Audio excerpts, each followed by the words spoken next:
নির্বাচনের সময় অবৈধ অর্থের ব্যবহার ঠেকাতে মোবাইল ব্যাংকিং ও ইন্টারনেট ব্যাংকিংয়ে কঠোর বিধিনিষেধ আরোপ করেছে বাংলাদেশ ব্যাংক।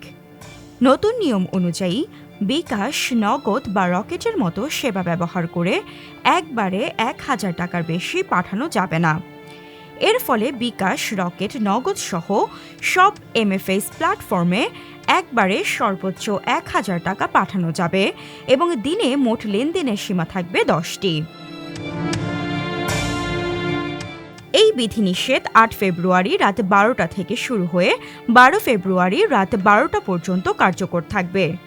বাংলাদেশ ব্যাংকের পেমেন্ট সিস্টেমস ডিপার্টমেন্ট এ সংক্রান্ত নির্দেশনা জারি করেছে। কেন্দ্রীয় ব্যাংকের নির্দেশনা মতে এ সময়ে ব্যাংকের অ্যাপ ও ইন্টারনেট ব্যাংকিং ব্যবহার করে ব্যক্তি থেকে ব্যক্তি অর্থ স্থানান্তর সাময়িকভাবে বন্ধ থাকবে।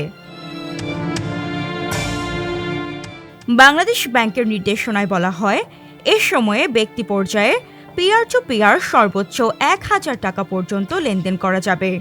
পাশাপাশি দৈনিক লেনদেনের সংখ্যা সর্বোচ্চ ১০টিতে সীমাবদ্ধ থাকবে। এছাড়া মার্চেন্ট পেমেন্ট ও ইউটিলিটি বিল পরিশোধের ক্ষেত্রে বিদ্যমান নিয়ম অনুযায়ী লেনদেন অব্যাহত থাকবে। তবে এ সময় এমএফএস এর মাধ্যমে অন্য সব ধরনের লেনদেন সাময়িকভাবে বন্ধ থাকবে।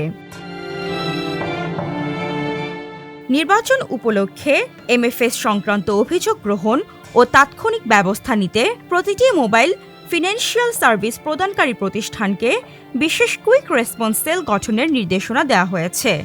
এছাড়া নির্ধারিত সময়ে সব ধরনের লেনদেনের ওপর সার্বক্ষণিক নজরদারি চালানো হবে।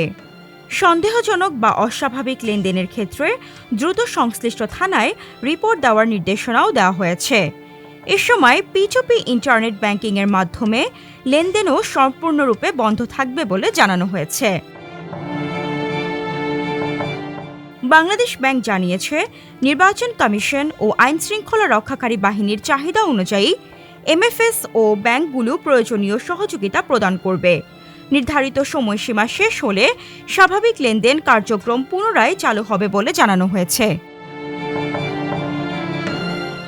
ডেস্ক রিপোর্ট, আজকের পত্রিকা।